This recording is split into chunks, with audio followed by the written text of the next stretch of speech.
All right. Hi, everyone. Welcome to another episode of Growth Stories. Today, we have Dheeraj Gupta from Jumboking. He's the founder and MD at Jumboking. Everyone knows Jumboking as a brand. It's been there for 20 years. And we're super excited to have him on board as part of the session to kind of unpack his journey on building Jumboking as one of the leading brands in the space. We do growth stories to invite people from hospitality and retail industries that we really admire, who have built successful brands, and we try to unpack their story, understand from their learnings and how they have been able to build, a really solid brand and the learnings from that journey. So I'm really excited to share Dheeraj's experience in building Jumboking and just have this conversation with him.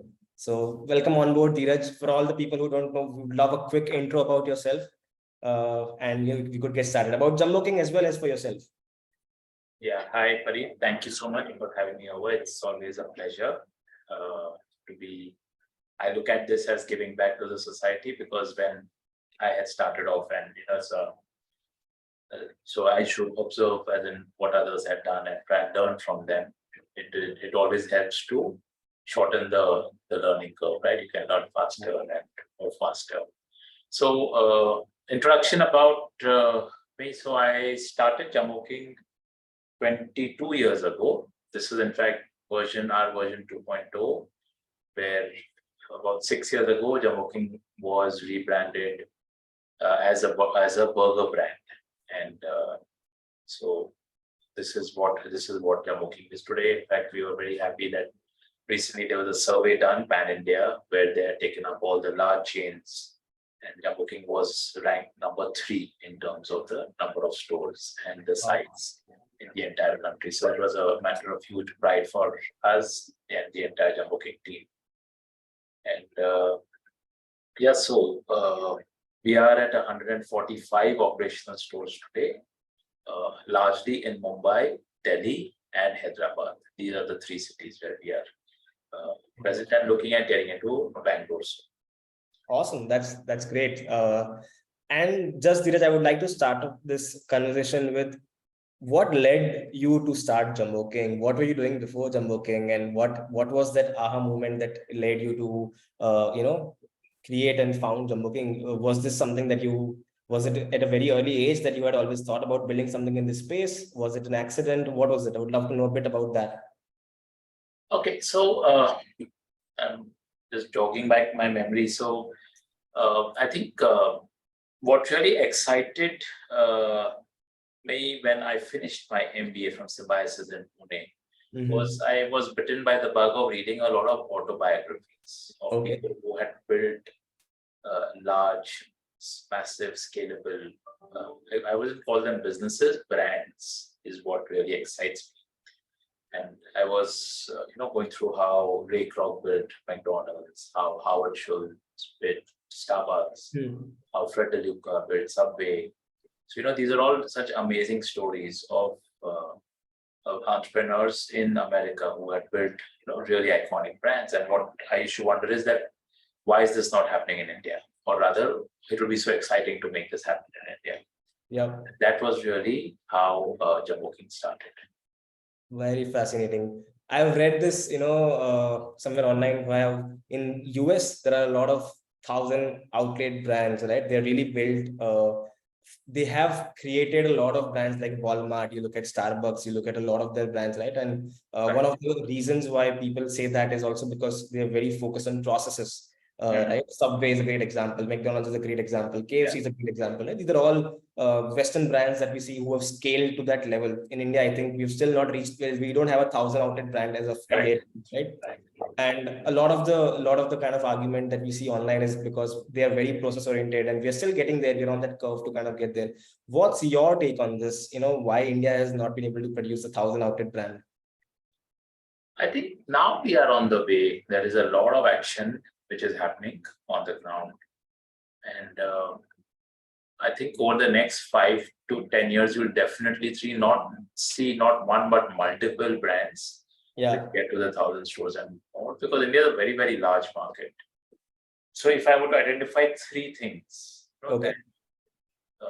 the American brands do well, and therefore what we were not doing well, and we can learn and do well, because what works there is going to work here. True. Is one is that they are very focused on one particular product. Right. Right. So I feel that every product is a category, and in each category there will be a number one and a number two player. Right. There is going to be very, very little room for generalists as we go along. Okay. So, in India, we feel that the American brands, they can do it because Americans are somehow different, the audience. While in India, it's like if a family is going out, the father wants something else, the wife will want something else, the kids will want something else, and therefore they have to have everything under the roof in one place. Correct. Right. While the same family, when it goes to a Domino's, quietly all of them have a pizza. Right. When they go to say a Subway, all of them know that we are going to be having a Subway sandwich. And so this in American families are no different than Indian families. So I think what for us the biggest insight was pick up one product, and then become a leader in that in that category, and then you will not appeal to all people at all times, but you will appeal to a lot of people at some time. Right. And that is how the really large brands get created. Understood. So I think this is the number one thing that we as Indian brands, if we are able to understand and implement. The second part is this entire Me Too approach, which is or rather the solution in the food business seems to be if your sales are going down, then you quickly add products. Right. So अगर burger brand चला रहे हो, cell कम हो रहा है तो pizza add कर दो, सेल बढ़ जाएगा. Right. फिर अगर मोमो चल गए and that is a trend, तो मोमो भी ऐड कर दो. And that is how people end up complicating their menu. Right. So people have to remain true to what their brand is, and then keep on figuring out how to make it work rather than adding products. The key is to remain a specialist.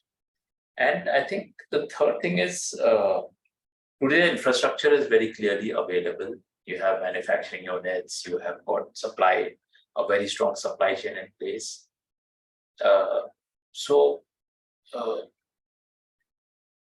I just honestly feel that if you look at how brands originated and how they evolved outside, so the manufacturing was always, you will see in most of the cases, then 9 out of 10 cases are outsourced to specialists.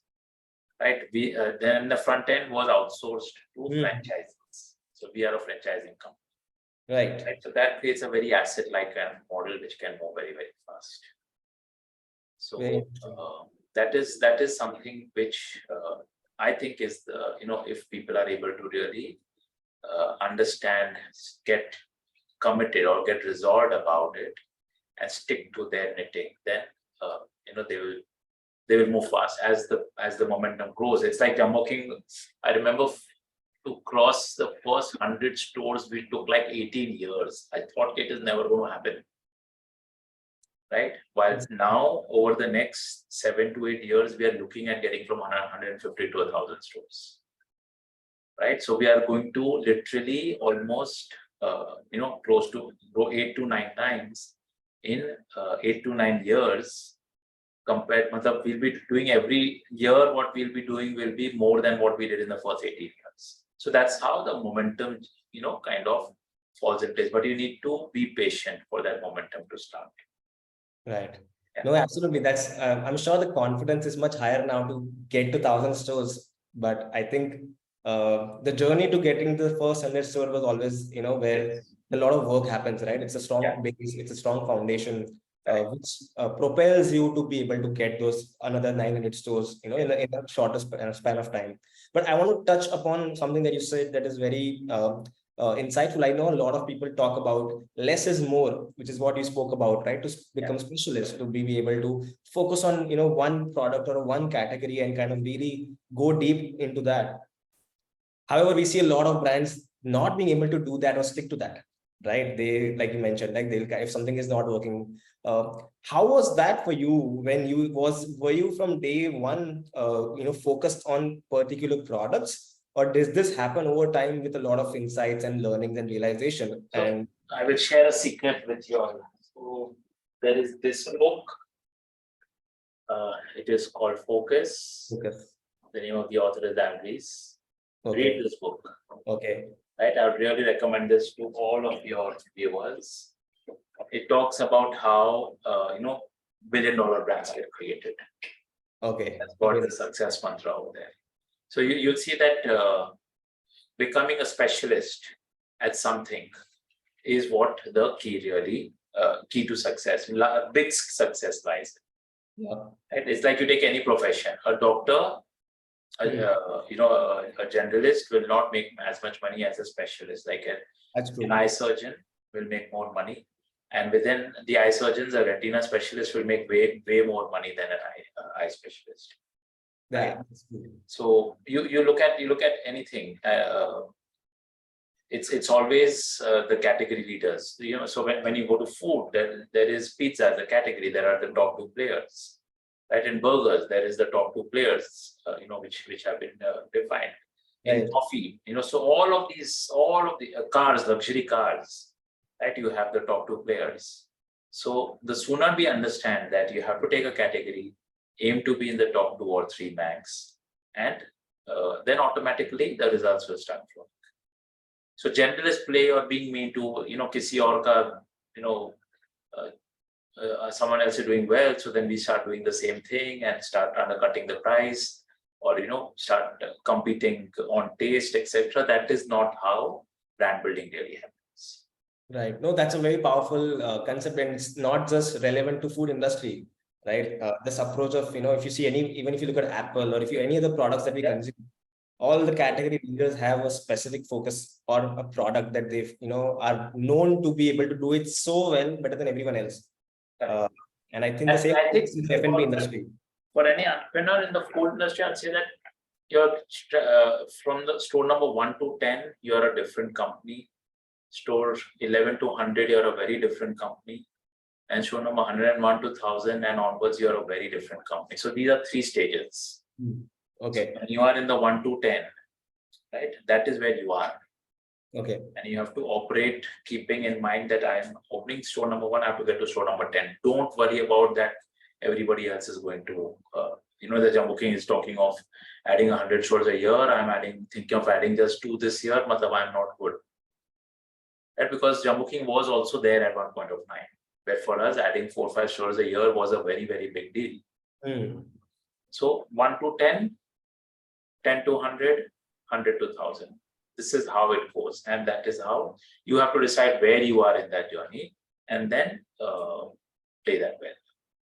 Very interesting. So how does the company change from 1 to 10 to 10 to 100? What changes, primarily? I think, yeah. So see, 1 to 10, basically you are on your own, a solopreneur, where you're running all divisions, marketing, supply chain, product development, training, real estate, your, whatever IT infrastructure you might be having, projects, all of that is being done by you with a very simple team in place, because you can't hire the really talented people. Right? So, a lot of the system processes, aap hi sab decide kar rahe ho, aap hi implement kar rahe ho, you know everyone. I remember till store number 10, I knew each property owner ka name, who was in his family. At my stores, I knew each employee ka name, unki family mein kaun hai, wo kya karta hai. Right? Because I was literally recruiting each and every person who was there. And then after that, what happens is, that is when the systems have to then start falling in place. You have to replace yourself with creation of the system. So by then you have, certain reasonable, cash flows have started coming in, where you can start investing in the processes and the systems. Right. So, and I feel that this store 11 to 100 is the toughest part, by the way. 1 to 10 people do because they have nothing to lose. Every day is an exciting day. And, they started from nothing. They go to store 10. So everyone is saying, Areba, you are the next McDonald's in the making. You are the next, Starbucks in the making. So, but 11 to 100, what happens is when as an entrepreneur, you have to step back, get in people. You're still not hiring the best talent, remember. Yeah. So you're getting the mid-level management who might not be very competent to put in the systems in place. So you get that feeling, yeah, I'm paying so much money and anyway, I'm having to do everything. that feeling sinks in. Yeah. And it gets very frustrating.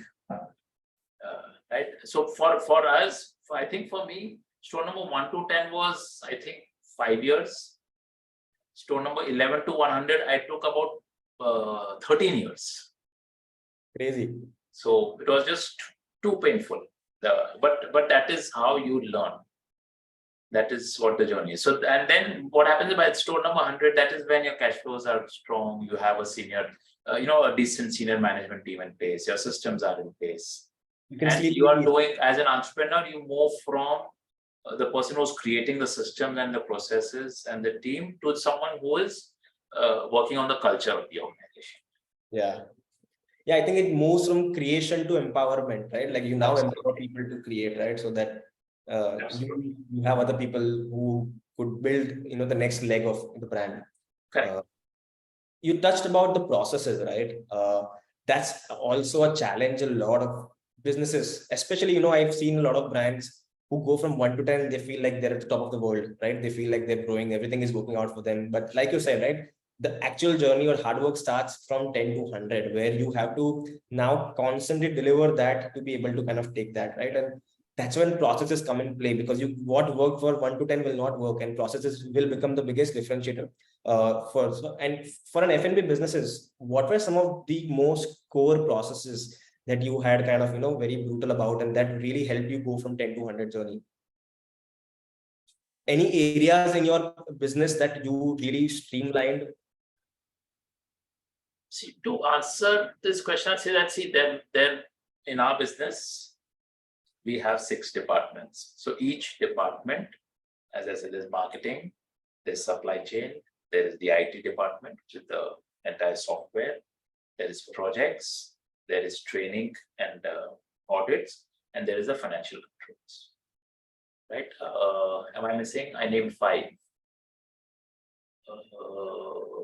What did I name 6? I think you named supply chain. Go again: marketing, supply chain, projects, training and IT. Training and audits, financial control, and Marketing. Marketing. Did I work at marketing? Oh wow, that's the most important one. So yeah, marketing. So and then each of these departments has got their own different processes which have to be put in place. So supply chain for us was, as you get into multiple cities, the complexity completely changes, right?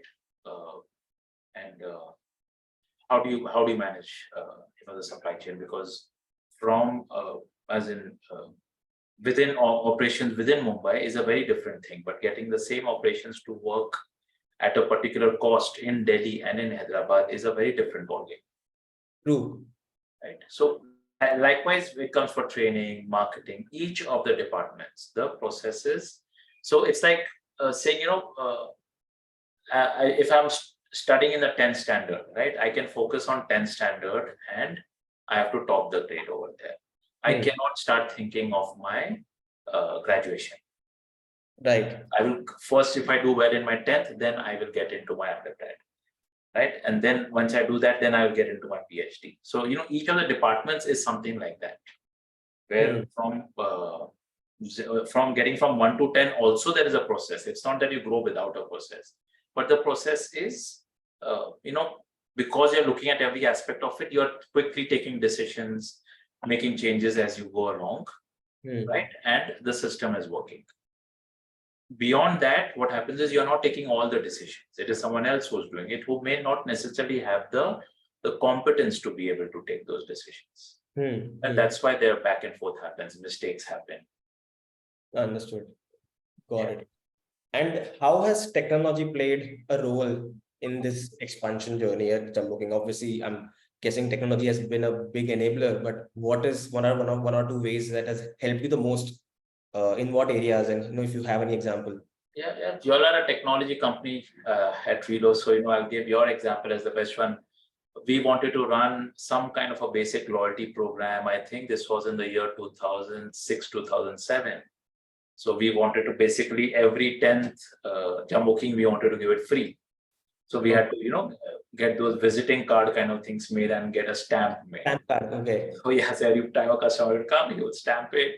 He'd take the card. Next time he'd come, he would stamp it. That is how a loyalty program was being run by us because there was no infrastructure available. Right. Right. But today we are able to, thanks to people like you all, we are able to do it digitally and run a very, very successful loyalty program. So I think technology, there are two things. One is that if I have to go from here to Pune, right, I can drive down. It is a 4-hour drive. It does not make sense that I get into an aircraft. There is a flight also available. It will be more expensive. However, it will take the same amount of time because I have to get to the airport, report 1 hour in advance. Yeah. Then it's a quick 20-25 minute flight. Then get out of from there and then go to where I have to. Utne mein to I can drive now. Right? But if I have to go from here to Delhi, then driving is not a good option. Then I have to fly down. Right. Even though it is expensive, it is going to save me time. So there is a cost benefit analysis there. I very strongly feel technology has to be viewed that way. It has to be an enabler. It has to either help me save cost or it has to help me save time. Very interesting. Right. And that is why I would invest in technology, because every 100 rupees invested in the technology actually is saving me 200 rupees somewhere.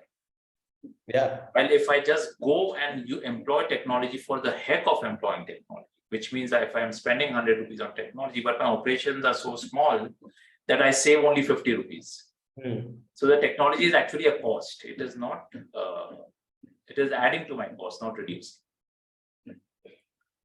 Yeah, absolutely. I feel it's a mindset. I think also we have. I think as a country, we are last 10 years have been having a very high adoption of technology, and thanks to COVID as well. Because around the world, we've seen the adoption of technology and the impact it has been able to have. Right. Was there any early signs in when in India, like you've been there for last 22 years, right? When technology was not even this high adopted, where you were able to envision this in an early age, where one of the early adopters of technology, right? Because I've seen the way I've been reading about Jumboking as well, about how you guys research a lot. There's a lot of technology from supply chain and other aspects of the business where you were able to do it. How did before the industry was even thinking about it, you were able to have this insight to be able to execute at Jumboking? I think it really comes out of using common sense, which is you go to the stores, you talk to your front end staff, understand their pain point, and then you have to use technology to try and solve it. So the solution may not be readily available. So you have to cross-learn across industries or across different brands. Right. And that's how you kind of solve the problem. It's like I remember when, just an example of technology is not necessarily only the IT part, right? So we used to have fryers, which we wanted to make them more efficient.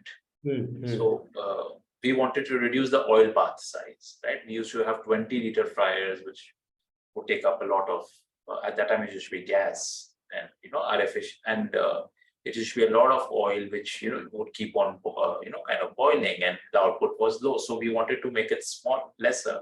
And we were actually able to develop fryers which used to had an oil bath only of 5 liters. But then the patty had to, as in we could not let it sink straight. We had to keep it horizontal, as in vertical, so that it will fry properly on both the sides. So we had to create special baskets for it to be held vertical. Got it. Right? Because, so, there was that's what I'm saying, common sense. You use common sense. However, it's like one thing, then the second step, then the third step, then the fourth step. And that's the entire beauty of the process of creation. We wanted to do real estate, and, we wanted to have a property bank of all the properties that we were speaking with. So, we got in touch with a software guy, can we get all our property owners, their names, their rentals, all of that in one place. And it was amazing. See, because what was happening is maybe McDonald's kind of companies, they had their technology, but it was proprietary, Right. right? Domino's may have had it, Right. the subways may have had it, but it was all proprietary technology inherited from their American parents. But Right. we as Indian brands, we had no one. Because even the technology guys would say, sir, khali aap ek hi company ho jo ye mang rahe hain. Nobody else wants it. How can I develop it for you? Because even if I give it to you, then what do I do with that technology piece? Right. So we used to go and freely share, okay, guys, everybody, why don't you all use it? Because that way there will be, 10 use cases. The IT company will be able to develop a sensible product. Oh, that's powerful. Oh, I mean, that's very interesting in terms of how you've been able to borrow that. And just to add on to that, I know that, Jumboking as a brand and you yourself are a big believer of data in taking decisions, right?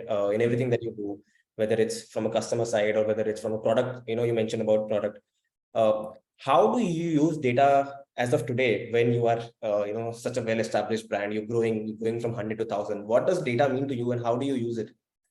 So, Marina, I'm going to be very honest over here. For us, we have just got into this process, right? Okay. I think Rido, and you guys are one of the. So what I like is that you're focused on the restaurant business, right? Because others, they're kind of trying to do so many different things. And the loyalty program we started in this March, which is 4 months ago. We have been toying with loyalty for the last 5 years, by the way. Right? So data has now we have got some 5 lakh customers ka data which is available.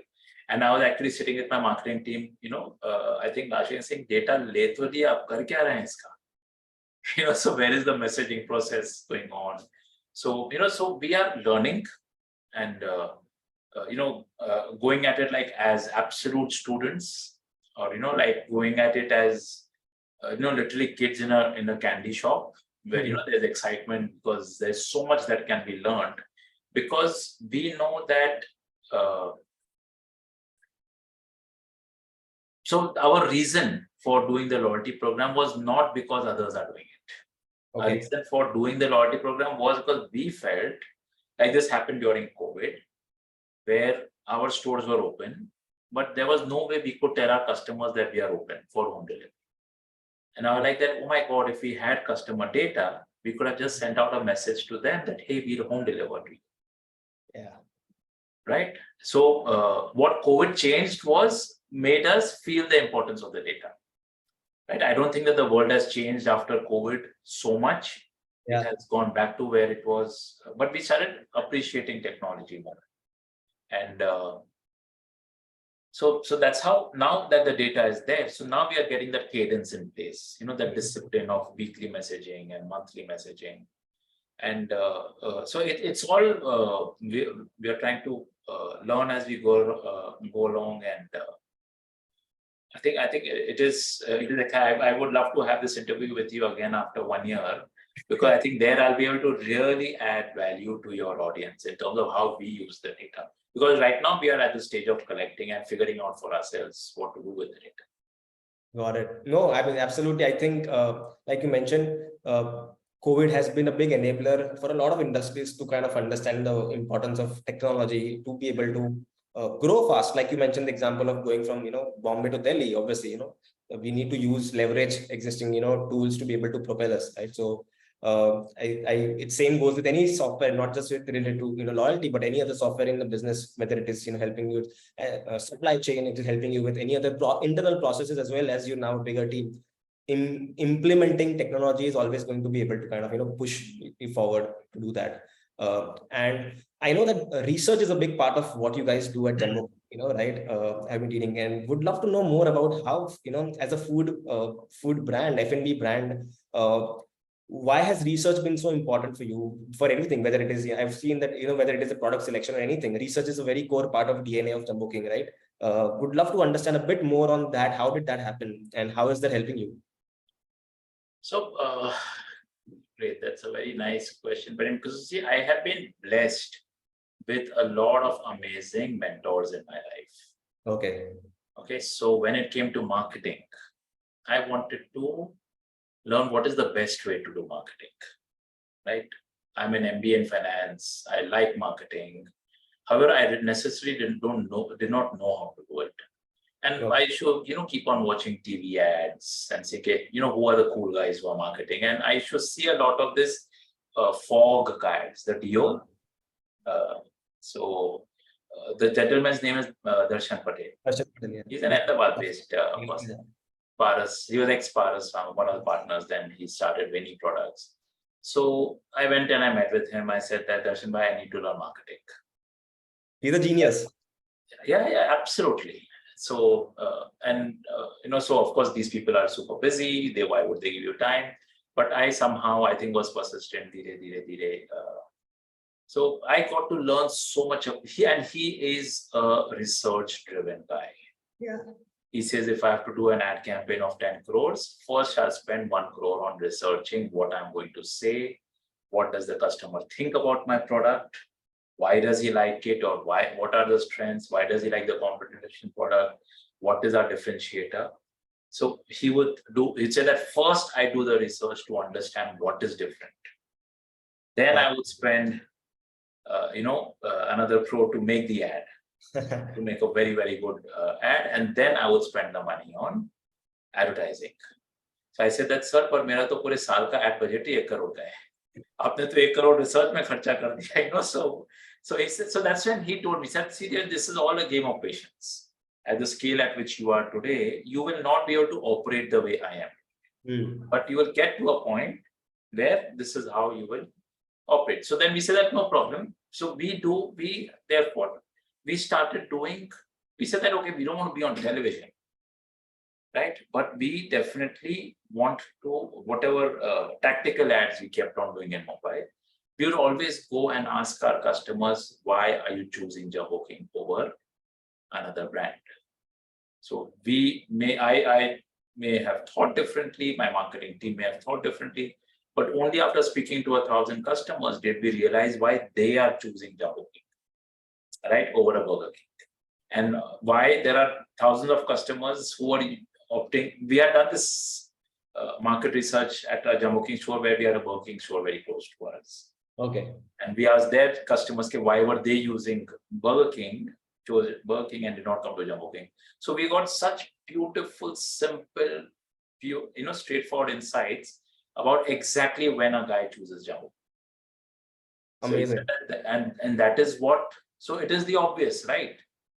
If out of 1,000 people you spoke with, 600 said this, gave you the same reason, we said that, okay, this is now what we are going to be talking about in our marketing, stating the obvious. Powerful. Yeah, that's very powerful. Yeah. Wow, that's a really amazing story. I mean, implementing a lot of the customer insight from the demographics that you work with to be able to kind of actually take actions on that. And I'm sure that has helped you to kind of, further reinforce the brand of Jumboking. And, any other mentor that you had besides, you spoke about Darshan Bhai. Well, I have had mentors for everything. I have a separate mentor for supply chain. I have a separate mentor for training and development. So great. I've seen that it's today the technology makes it very easy for you to access, different people. I have a business coach. Her name is Meenu Marielle. And she's a business coach because, I think we in India, we don't value coaching enough. Yeah. And so I realized that, even Roger Federer, when he was at the top of his game, he had a coach, right? When Nadal was at the top of his game, even now they continue to have a coach. Yeah. Right? You must be watching Wimbledon now. So, this guy, Djokovic, he has a coach. But we as business owners, we think manne badu aave che. Right? I know everything. I teach everyone. I tell my whole team what to do. Who is going to tell me? Right? I know it all. So one thing that we all must do is get a business coach. Absolutely. And it was after that I joined the 5 a.m. club. I'm now officially a member of the 5 a.m. club. I wake up at 5 every day. I have my 1 hour of meditation and then a 1 hour run, and then spend time with the family. So there are so many aspects of how you can be running your business, right? And as well have a great family life, have great spiritual growth, have great health, have great friends, right? It all has to coexist, and the whole thing becomes so much fun. Absolutely, and I could relate to that as well, because when you are building as an entrepreneur, right, there's always so much to do, that you find, all 24 hours are very less, and productivity is really the most, important thing for an entrepreneur to be able to build, successful business. And we recently also had, like, we've got a business coach and a, founder coach as well, and it has helped us immensely. And I think, it's very it's something that I feel. Would you recommend this to a lot of F&B entrepreneurs who's getting into space to get a mentor early on? Would that be something that you would advise a lot of people who are building their business in this industry? See, it's like there's a coach for different things, right? As an entrepreneur, what is it that you're getting a coach for? Right? You need to be, and also when you're starting off, now see what happens is that is also the time when you're most strapped for your cash flows. Yeah. Right. So my business coach, as in, she may, charge $1 lakh a month for the coaching. Now that is expensive coaching. Right. So you'll feel like, how can I'd rather spend that 1 lakh on marketing, right, and grow my business. Yeah. So coaches are expensive. The good coaches, I would say that don't go for a sasta coach, because then you may not actually Add value. You may not learn what you're actually really supposed to. So these are all stages in life. Don't worry, it comes. So 1 to 10, focus on that. 10 to 100, very different. पहले तो 1 to 10 तो एक बार तो बस you are only your coach, एक बार घुस के उसको create करो. Where do you get this persistence? Throughout the conversations I've been able to see in your journey, right? It's taken you so many years, 20 years to go. You mentioned 13 years to go from 10 to 100 outlets. Absolutely, persistence would be a very, very key. 18 years we took to get to 100. Yes. So how do you get this persistence to come every day to be able to kind of build this? And what are some of your inspiration and motivators to be able to kind of continue doing this even now? What's your vision? Like, why? What excites you? So I see Jumboking. So what excites me is I see Jumboking as a $1 billion business. We will be at 5,000 stores in the country. In fact, more, because the country is very, very large. And I think a lot of food businesses are going to come out of India, and the self-belief that Indian entrepreneurs need. Because the most common thing that I used to hear in my formative years was, "Arey, McDonald's kar sakta hai." They are McDonald's. And I used to be like, "Arey, why are we, why do we underestimate ourselves so much? Why can't we do it also?" So what inspires me is, of course, while creating Jumboking, it's a lot of fun. It is financially also very rewarding. Right? At the same time, just sharing with others, because there will be 10 such brands. There's so much variety in Indian cuisine which is available. Right? So this is what really inspires me a lot. And I think the world is large. Why can't we get into other countries? Absolutely. Did you always have this big vision from early years of Jumboking, that you've now been able to think, have this large vision to be able to? And I think this has not very largely come because of my business coach. Got it. Yeah. Because she, as in, we used to be like, okay, so let us think, if everything was possible, then what would you want? So I was, when the first visit, I'm like, 100 store पहुंच जाएंगे ना, बहुत मजा आएगा, because I thought that will 100 store मार लिया, as in, it's like a first target class kind of a thing. She said, no, think bigger. I said, ठीक है, 200 store, so she's like, no, think large, think country, industry. So I said, I don't know. She said, okay, let's go and find out who is the largest retailer in the country. I said that, हम तो छोटे stores डालते हैं, so I don't know parallel. So, but I keep saying, we are the ATM of the food business. We are the ATM of the food business. They said, चलो निकालते ना, सबसे बड़ा ATM bank कितना network है? Right? So I said, okay, very good. अभी तो ATMs बंद हो गए हैं because of you all moved to digital currency. But at that time, so SBI had, I remember I got in touch with my MBA friends, koi banking mein tha, ye wo sab, and they said there are 50,000 banks, ATMs of SBI in the country.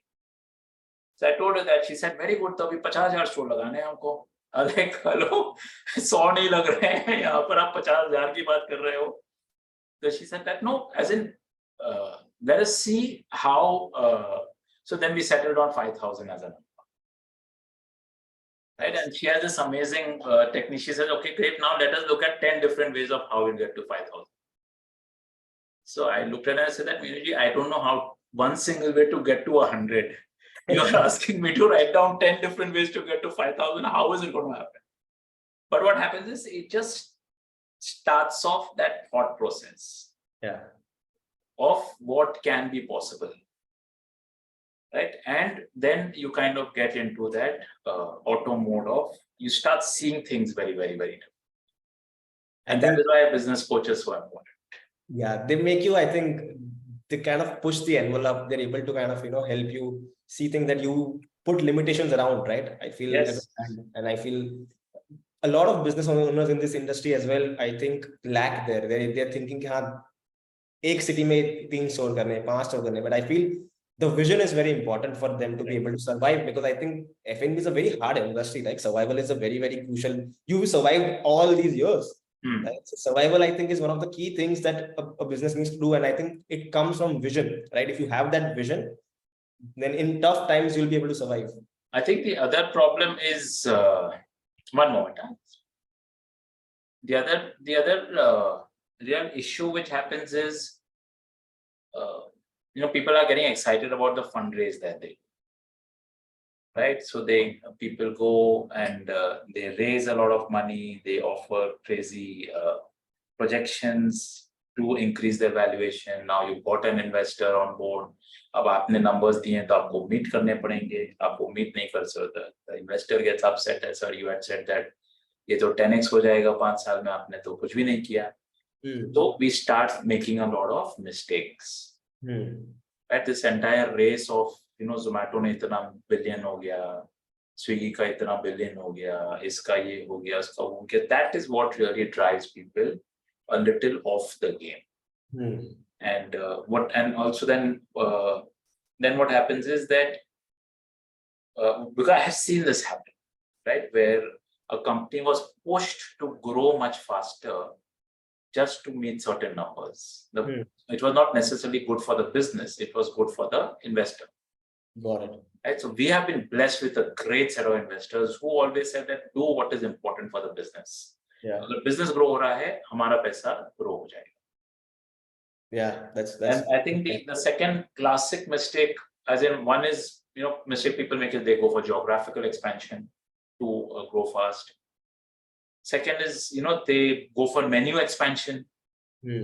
कि जितना add करते चलो और cell बढ़ते जाएगा, unit economics बढ़ती चली जाएंगी, इंप्रूव होती चली जाएगी. But the evidence says that is not how it works. Right, so and that is when, or I have also seen people who launch 2, 2, 3 brands. से एक ब्रांड में 100 नहीं डाल रहे हैं तो चलो ऐसे करते 3 ब्रांड डाल देते हैं, तीनों में 35 डाल लेंगे. Right, while if you will see Ray Kroc, he built one company called McDonald's. Yeah. Right. It was not that he was not intelligent. Right. Uska pura experience, fire, सब कुछ लग गया एक brand बनाने. Howard Schultz built Starbucks, but that is what he was completely focused on. Right. In India, people give examples of कि नहीं Reliance करता है 10 business, हम भी करेंगे. So I tell people, भाई तुम एक बार ना पहले साल का 10,000 करोड़ कैश फ्लो जनरेट करना चालू करो. 10,000 करोड़ छोड़ दो, आप 100 करोड़ रुपया फ्री कैश फ्लो जनरेट करना चालू करो, उसके बाद आप फिर दूसरा बिजनेस चालू करो. तभी तक quietly do one thing and get to there. That is your best chance of getting there and your fastest chance of getting there. Oh, yeah, that's very true. I had one last question. Yes. You are two, but F&B is a very competitive industry, especially where in the space that you are, right? What's your perspective on building a brand in a competitive space with the kind of products that you sell? What is your outlook towards building a brand in this space? I think differentiation is the most important thing. Once you understand that this is category play, right? So, and in the category, in every category, there are going to be the top 2 or 3 players. They'll take away 90% of the market. बाकी जितने भी फिर players हैं उनको 10% में खेलना पड़ेगा. So you have to decide which category you want to get into. Okay. Right, that is the most important decision, and then you have to figure out how I'm going to grow that category and become the number 1 or number 2 player over there. And what do you do to stand out? Right, you know, vada pav burgers are a commodity. There are so many places. How do you, you know, think about standing out in such a competitive way? I understand that category plays a very important role, but what are the activities that you do to stand out? So as I said, it's like in burgers, we don't compete with the McDonald's and the Burger Kings. We say that they are doing the 2,000 square feet store. Super. We are focused on the 200 square feet store. It's like how Pizza Hut does a 2,000, 3,000 square feet sit down restaurant for pizzas, and Domino's does home delivery. Both are selling pizzas, but within pizza, they have created a separate, Domino's created a separate subcategory. And then they became the number 1 home delivery people for pizza. Right? And so that is how you have to play this game.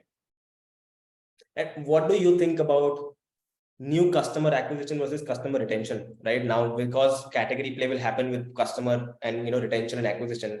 How do you think? Because there's, you know, there's brands are constantly debating where to focus more on, where to kind of, you know, focus more time and kind of resources or energies in that. And I'm sure it might have changed over the years, but how does Jumboking think about customer acquisition versus retention?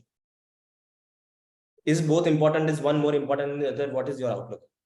See, we have, just put in a system in place, thanks to you guys, of actually measuring what is our repeat rate of customers. Still now, we should think, ये तो रोज दिखते हैं, तो ये regular customer. We had no way of actually measuring it. Okay. Right. So now that we know what is the repeat rate of a customer. Right. We are still getting a grip on how to make that. But we have still not started doing. We need to do the lookalike marketing. We want to run a referral program. You know, there are so many things which, so many of the pieces which still need to be put in, because even running a loyalty program, getting the cashiers to take the numbers, getting the customers to give their numbers, right? These are all huge challenges. So, you know, I personally basically feel, you know, it's like it takes 9 months for a mother to give birth to a child, right? You cannot say that I'm going to make it happen in 3 months. Right? The baby might not be very healthy if you try to rush it through. It's a process. It takes time. You have to respect it. You don't have to rush through the thing. You'll have your own learning curve. Right. So we therefore believe in the process a lot. Okay, the process. There's no point of rushing through it. If I am at 120 kilos, I want to get to 70 kilos. If I try to do a crash diet, it might not be the best thing. I will lose weight at a certain pace. I will take my time to get there. I just need to stay on the process and get there. I don't have to worry about someone else getting there fast. They are on their journey. I'm on my journey. Right? I have to get to 70 kilos. Let everybody else also get there. Got it. Very, very powerful. Any piece of advice that you have for people who are building their businesses? I mean, they might be starting out in an F&B venture. One piece that you feel has any bold decision that you did, or one advice that you think would really help them in their journey to build a business in the F&B space? See, or grow a business. Building is, I think growing is what's more difficult, right? Yeah. I think there are 3 ways to do this. Okay. One would be you start your own restaurant, put up one restaurant, and you run it really well. I know of people who, you know, earn 20, 30, 40, 50 lakhs a month out of their single restaurant. Are super profitable, run one place, very happy, they run it very passionately. Right? That is one way. Second is if you want to build a scalable thing. Okay. Right? Then you have to think very differently. right? You have to, then if it's that process of 1 to 10, 10 to 100, 100 to 1000. Yeah. Know all of that and then be doing it. And now a third way, which we are very happy, it's also our business. We are a franchising company. Right? So we have so many franchisees who come to us. And I know of people who have got within the Jumboking system, they have gone to their 4th and their 5th stores, and they are looking at scaling up their business with Jumboking to 10 stores. And they are going to be making that 1, 2, 3 crores a year. Wow. They say, I don't want to do the whole piece. I don't want to do the marketing and the supply chain and this and that. I'm very happy there's this company doing all of these things. Yeah. It charges a 10% royalty. मैं इनसे material खरीदता हूँ, उसमें मेरा 15 से 20% saving हो जाती है. तो टेक्निकली ये तो कंपनी अपना 10% रॉयल्टी कमा के लेके जा रही है. They are not taking it from me. And I just keep on scaling up the business. Wow. So that is how I would say that, as in if the ambition is there to build up a scalable business. And I ask these people कि अभी तो तुमको system समझ में आ गया है, अभी तुम खुद क्यों नहीं कर लेते हो? They said, sir, this volume that you are purchasing and the value addition that we get, the marketing that you're able to do, the systems like Relo वगैरह, आप ये सब जो लेके आते हो, I am very happy running my 10 restaurants. I don't want to do that whole piece. Yeah, I think to know what game you want to play is equally important. Yes, absolutely. Absolutely. So these people, they probably make, and there are other people who got out of the Jumboking system. They started their own 1 store, 2 store, thinking कि हमको 10% royalty नहीं बननी है. No, but after 5 years, either they have folded up or they are, they're doing something else. While someone who kind of stayed back, he's moved on to store number 4, store number 5. And just as in, of course, I'm going to sound like I'm marketing myself. I am doing that also. However, this is an advice, to people that maybe not Jumboking, तुमको कोई और अच्छा brand लगता है ना, उसका जाके समझ के franchise दो. It might be a great way to, get into the F&B business and grow it.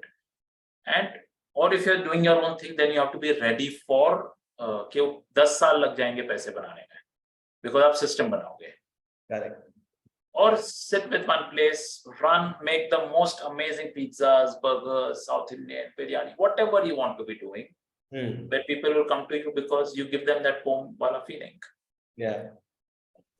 Choose your game. I think that's important. Absolutely. And then food industry is too much fun. It is not hard at all. Yeah. I would say it is one of the best businesses.